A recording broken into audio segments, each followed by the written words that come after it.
Firing ചെയ്യാനെ കൊണ്ട് rifle തൊട്ടു എഴുതപ്പം ഈ മേഡം അവിടെ നിന്ന് ചോദിക്കുക, എന്ത് ജയശ്രീ, പന്തളത്തുനിന്ന് അയ്യപ്പം വന്ന് അതിൽ ഇരിപ്പുണ്ടോ നീ ഇത്രയും തൊട്ടു തൊഴാൻ? ഭഗവാന്റെ ഒരു മണ്ണിൽ ജനിച്ച് എനിക്ക് തന്നിട്ടുള്ള നേട്ടം എന്ന് പറഞ്ഞാൽ ഭഗവാന്റെ ബ്ലെസ്സിങ്ങോടെ ജീവിക്കുന്ന ഞാൻ ഒരു സെക്കൻഡ് ഞാൻ കരഞ്ഞു. ഭഗവാനെ, നിന്നെ വെല്ലുവിളിച്ചുകൊണ്ട് എന്നിലൂടെ ചോദിക്കാൻ ഞാൻ ആരും അല്ല.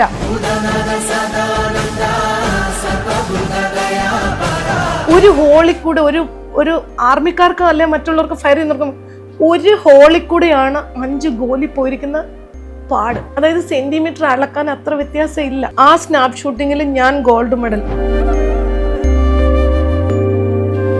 കേരളത്തിൽ നിന്ന് ഡൽഹി പോയി സ്നാപ്പ് ഷൂട്ടിങ്ങിന് മെഡൽ വാങ്ങിക്കാൻ എൻ്റെ അയ്യപ്പൻ എന്നെ കൊണ്ടുവന്നാക്കി.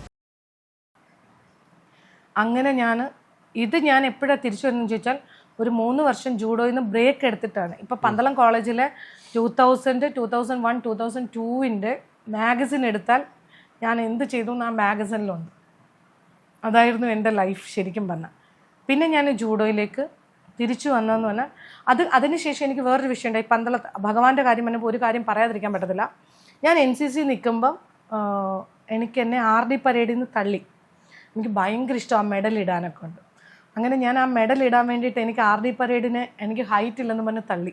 ഞാൻ എൻ്റെ സിയോട് എടുക്ക കരഞ്ഞുകൊണ്ട് ചെന്നിട്ട് ഞാൻ പറഞ്ഞു, സാറേ എന്നെ ആടിയെന്ന് തള്ളി, എനിക്ക് പക്ഷേ സാർ ആ മെഡൽ വേണമെന്ന് പറഞ്ഞു. അപ്പോൾ സാർ പറഞ്ഞു, മെഡലിൻ്റെ കാര്യത്തിന് എൻ്റെ കുട്ടി ഇത്രയും എന്തിനാണ് കരയണേ? സാറ് കണ്ണൂരുകാരന്, അതിലൊന്നും ഒരു വിഷമവും വേണ്ട. അപ്പം എനിക്കെന്ന് പറഞ്ഞാൽ NCCയിൽ പന്തളത്ത് കോളേജിൽ അതും വലിയൊരു വിഷയമാണ്. കാരണം ഞാൻ പന്തളത്ത് NSS കോളേജ് ഡിഗ്രിക്ക് ചേരുമ്പം ഗേൾസിന് NCC യൂണിറ്റ് ഇല്ല. അപ്പം ഞാനൊരു ദിവസം കോളേജിൽ ഇങ്ങനെ നടന്നു പോകുമ്പം ആൺകുട്ടികൾ പരേഡ് അടിക്കുന്നു ഗ്രൗണ്ടിൽ. അപ്പോൾ എനിക്ക് പേടിയില്ല, ഞാൻ ജൂഡോയുടെ പ്ലെയറോട് ആയതുകൊണ്ട് എല്ലാവർക്കും ഒരുവിധപ്പെട്ടവർക്ക് എന്നെ അറിയാം. എന്നെ കളിയാക്കുന്നവരാണ് കൂടുതലും, ജൂഡോക്കാരി ജൂഡോയിൽ ദൂരെ നിന്ന് വിളിക്കുക സീനിയേഴ്സൊക്കെ. അപ്പം ഞാൻ എന്ത് ചെയ്യുന്ന പറയുക, നേരെ ഈ ഗ്രൗണ്ടിലോട്ട് അങ്ങ് ചെന്നു. ഗ്രൗണ്ടിലോട്ട് ചെന്ന സമയത്ത് സാറ് ചോദിച്ചു, എന്താ ഒരു പെൺകുട്ടി NCCയുടെ ബോയ്സിൻ്റെ ഇത് നടന്നുകൊണ്ടിരിക്കുക പരേഡ്. ഞാൻ ചോദിച്ചു, സാറേ ഈ ആൺപിള്ളേർ തെക്കോട്ടും വടക്കോട്ടും പരേഡ് അടിച്ചാൽ മതിയോ? എന്നെ പോലുള്ള പെൺപിള്ളേർക്ക് ഇല്ലയോ? അപ്പോൾ സാറ് പറഞ്ഞു, നിന്നെപ്പോലെ ഒരെണ്ണം ആ ഹിസ്റ്ററി ഡിപ്പാർട്ട്മെൻറ്റിൽ ഇരിപ്പുണ്ട്, ഡോക്ടർ പത്മാവതി അമ്മ.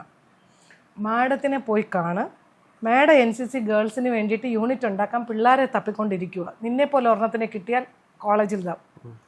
രാഹുലെ, പന്തളത്ത് NSS കോളേജിൽ NCC യൂണിറ്റ് വരാനെ കൊണ്ട് ആദ്യത്തെ ഒരു കാൻഡിഡേറ്റ് എന്നുള്ള രീതിയിൽ അതിന് ഭഗവാൻ എനിക്കൊരു നിമിത്തം തന്നു. ഞാൻ നേരത്തെ മാഡത്തിനെ പോയി കാണുന്നു.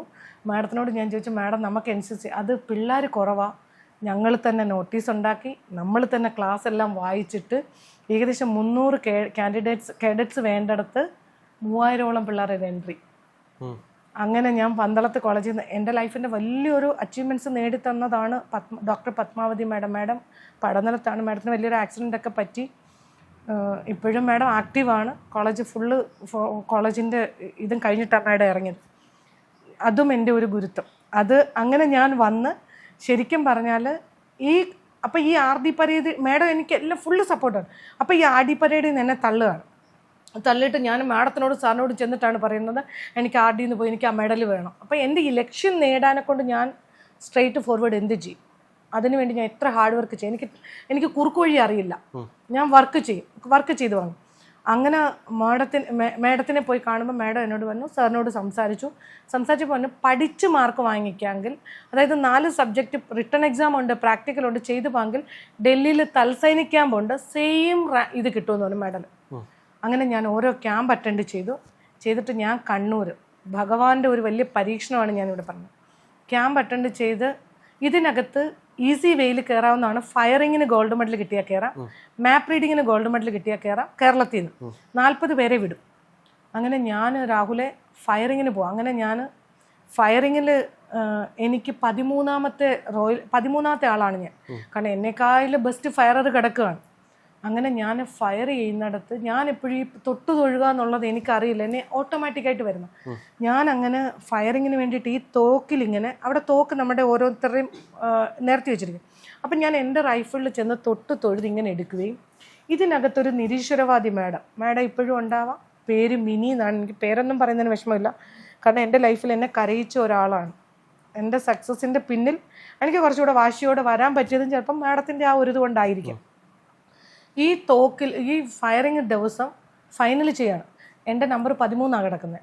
എന്നെക്കായി 12 ബെസ്റ്റ് ഫയറും ചെയ്യുന്നവർ നിൽക്കുകയാണ്. അങ്ങനെ ഞാൻ ഫയറിങ് ചെയ്യാനെ കൊണ്ട് റൈഫിൾ തൊട്ടു എഴുതപ്പം ഈ മാഡം അവിടെ നിന്ന് ചോദിക്കുക, എന്ത് ജയശ്രീ, പന്തളത്തുനിന്ന് അയ്യപ്പം വന്ന് അതിൽ ഇരിപ്പുണ്ടോ, നീ ഇത്രയും തൊട്ട് തൊഴാൻ ഉണ്ടെങ്കിൽ എന്നോട് വെല്ലുവിളിച്ചെന്ന് പറയാം. പുള്ളിക്കാരുടെ 3 കുട്ടികളാണ് ഫസ്റ്റ് റോയിൽ നിൽക്കുന്നത്. ഉണ്ടെങ്കിൽ നീ തന്നെ ഫസ്റ്റ് വാങ്ങിച്ച് കാണിരും, ഞാൻ അംഗീകരിക്കാമെന്ന്, നിൻ്റെ അയ്യപ്പൻ അതിലുണ്ടെന്ന്. രാഹുലെ, ഒരു സെക്കൻഡ് ഭഗവാന്റെ ഒരു മണ്ണിൽ ജനിച്ച് എനിക്ക് തന്നിട്ടുള്ള നേട്ടം എന്ന് പറഞ്ഞാൽ ഭഗവാന്റെ ബ്ലെസ്സിങ്ങോടെ ജീവിക്കുന്ന ഞാൻ ഒരു സെക്കൻഡ് ഞാൻ കരഞ്ഞു. ഭഗവാനെ, നിന്നെ വെല്ലുവിളിച്ചുകൊണ്ട് എന്നിലൂടെ ചോദിക്കാൻ ഞാൻ ആരും അല്ല, ഞാൻ വെറും ഒരാണു, അത്രേ എനിക്ക് പറയാനുള്ളൂ. ഞാൻ ഭഗവാന്റെ മുന്നിൽ ആരുമല്ല. ഈ 13ാമത് നിൽക്കുന്ന ഞാൻ ഒരിക്കലും എനിക്ക് ഫസ്റ്റ് കിട്ടാൻ പോകുന്നില്ല രാഹുലെ. ബെസ്റ്റ് ഫയറിങ് ചെയ്യുന്നവർ കിടക്കാം. അവിടുന്ന് ഞാൻ എൻ്റെ കണ്ണിൽ കൂടെ കണ്ണീരൊഴുകുകയാണ്. ലാസ്റ്റ് ഞാൻ ഫയറിങ് റേഞ്ചിൽ പോയതും സ്നാപ്പ് ഷൂട്ടിംഗ് ആണ്, അതായത് ചെറിയ ടാർഗറ്റാണ്, വലുതല്ല. അപ്പം ഇന്ത്യക്കകത്തുനിന്ന് കേരളത്തിൽ നിന്ന് ഒരാൾക്കേ പോകാൻ പറ്റൂ ആ ഫയറിങ്ങിൽ. 12 പേര് കിടക്കുന്ന 13ാമത്തെ ഞാൻ എവിടെ നിൽക്കുന്നു. അവിടുന്ന് ഞാൻ ഫയർ ചെയ്യാനെ കൊണ്ട് ചെന്ന് കിടന്ന് എനിക്ക് 5 ഗോലി തന്നു. 5 ഇതും എങ്ങനെ അടിച്ചു എന്ന് എനിക്കറിയില്ല. എന്നിട്ട് സത്യം പറഞ്ഞാൽ എനിക്ക് ശരീരം പൊങ്ങുന്നില്ല എൻ്റെ ടാർഗറ്റ് എടുക്കാൻ പോകാനെ കൊണ്ട്. അവിടെ ടാർഗറ്റ് പോയി നമ്മൾ എടുത്തു കൊണ്ടുവന്ന് കാണിക്കണം.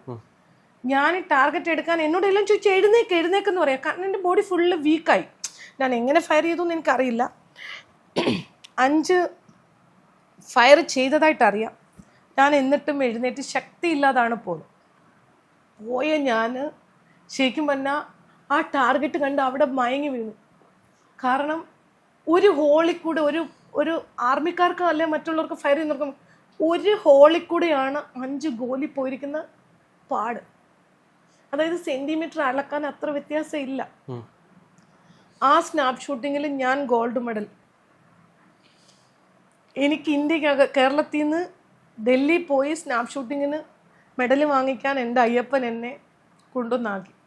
ഭഗവാൻ ഉണ്ടെങ്കിൽ നീ അതിൽ കാണിച്ചു തരാൻ പറഞ്ഞ ഒരു വലിയ ചോദ്യത്തിന് ഭഗവാൻ എനിക്ക് ആൻസർ തന്നു. ആ 12 പേരെയും തട്ടിക്കളഞ്ഞിട്ട് 13ാമത് നിന്ന് ഞാൻ ഇന്ത്യക്കകത്ത് സ്നാപ്പ് ഷൂട്ടിങ്ങിന് ഗോൾഡ് മെഡൽ വാങ്ങിച്ചു.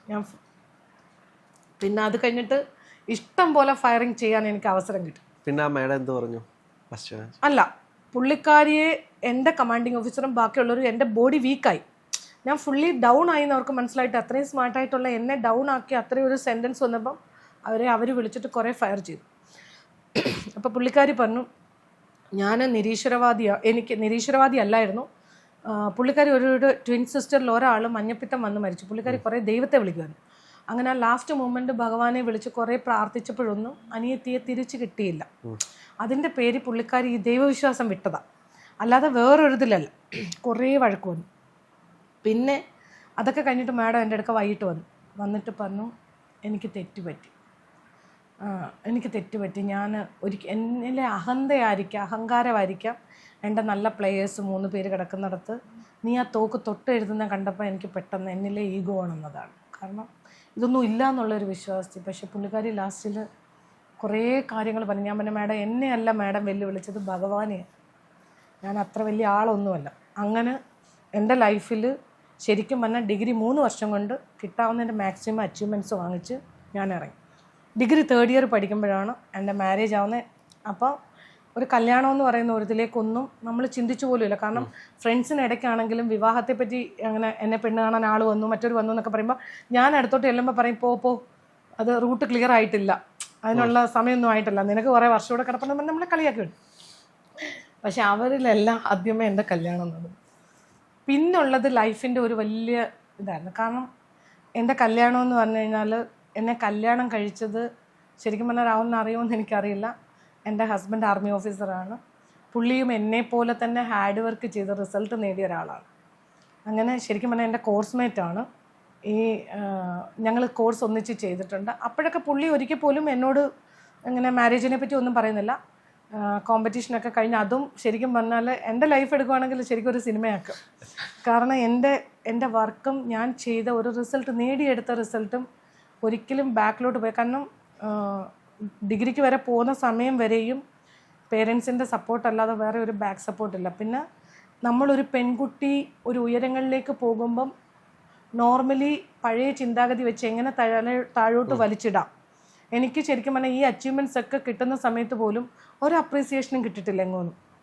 ഉള്ളി എൻ്റെ സ്കൂളിൻ്റെ ടീച്ചേഴ്സ് പറയാം കൊള്ളാം, അസംബ്ലിയിൽ ഒരു ഇത് കിട്ടുന്നതല്ലാതെ ഇന്നത്തെ കാലത്ത് കാണുന്ന പോലെ നാട്ടിൽ വിളിച്ചൊരു അംഗീകാരമോ ഒന്നും എനിക്കൊരു ഫ്രണ്ടിലോട്ട് പോകാനൊരു അവസരം ആരുമായിട്ടുണ്ടാകില്ല. പേരൻസിൻ്റെ മാത്രം സപ്പോർട്ട് കൊണ്ടാണ് ഞാൻ അതുവരെ എത്തി. കല്യാണം കഴിഞ്ഞതിന് ശേഷം ഇനി ജൂഡോയിലേക്ക് നമുക്ക് തിരിച്ചു വരാം. ഞാൻ ജൂഡോയിൽ 3 ബ്ലാക്ക് ബെൽറ്റ് എടുത്തു.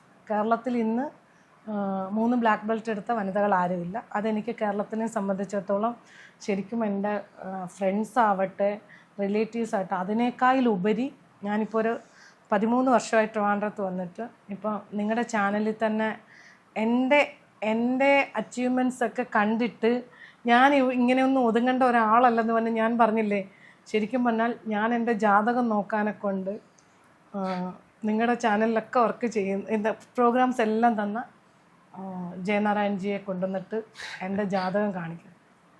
അപ്പോൾ എന്നോട് പറഞ്ഞു ഇതൊന്നും അല്ല റിസൾട്ട്, ഇനിയും. അപ്പം ഞാൻ ബ്ലാക്ക് ബെൽറ്റ് ഫസ്റ്റ് ബ്ലാക്ക് എടുത്തിട്ട് നിൽക്കുന്ന സമയം ഇതൊന്നും അല്ല റിസൾട്ട്, ഇനിയും റിസൾട്ടും റെക്കോർഡും ഒക്കെ കിട്ടുമെന്ന്. അങ്ങനെ ശരിക്കും പറഞ്ഞാൽ എൻ്റെ ലൈഫിൽ എൻ്റെ ഹസ്ബൻഡ്, എൻ്റെ മക്കൾ, പിന്നെ എനിക്ക് അച്ഛൻ മാത്രമായി സപ്പോർട്ട്. അതിനോടൊപ്പം എന്നെ ഇവിടെ വരെ എന്തെങ്കിലും ആക്കിയിട്ടുണ്ടെങ്കിൽ ആ ഒരു വ്യക്തിത്വത്തോട് എൻ്റെ ലൈഫിൻ്റെ സക്സസിൻ്റെ ബാക്കിലുണ്ട്.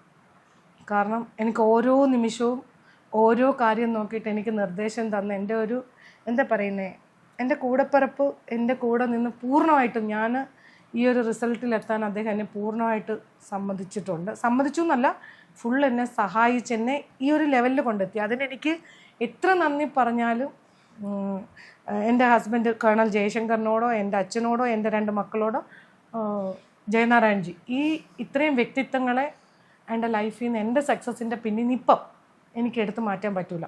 ഡിഗ്രി വരെ എന്ന് പറഞ്ഞു കഴിഞ്ഞാൽ എൻ്റെ ഫാമിലിയും പിന്നെ എൻ്റെ ഡോക്ടർ പത്മാവതി മാഡം, എൻ്റെ ജൂഡോയുടെ പിന്നെ എൻ്റെ കോച്ച് എസ് പ്രകാശ് സാറ്, പിന്നെ കുറേ കേരളത്തിൻ്റെ അറിയപ്പെടുന്ന ഇൻ്റർനാഷണൽ റഫറി രാജീവ് സാറാവട്ടെ ജോയ് സാറാവട്ടെ കുറേ പേര് കേരള ജൂഡോ അസോസിയേഷൻ്റെ എനിക്ക് സപ്പോർട്ട് ചെയ്ത് എന്നെ അതിന് മുമ്പ് 2 പേര് എൻ്റെ മാഷും എൻ്റെ NCC മാഡവും എന്നെ ശരിക്കും എൻ്റെ ഒരു ലൈഫിൽ സക്സസ് ആവാൻ എന്നെ വഴിയിൽ കൊണ്ടുവന്ന് സ്റ്റെപ്പിൽ കയറ്റി നിർത്തി.